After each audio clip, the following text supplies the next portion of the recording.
आदिलक्ष्मीं जगन्मातरं भावये आद्यन्तरहिताम् अनन्तलक्ष्मीं सदा आदिलक्ष्मीं जगन्मातरं भावये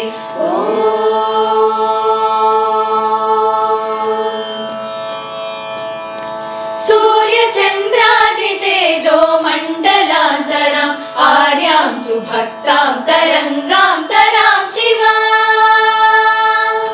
सूर्यचन्द्रादितेजो मण्डलान्तराम् आर्यां सुभक्तां तरङ्गां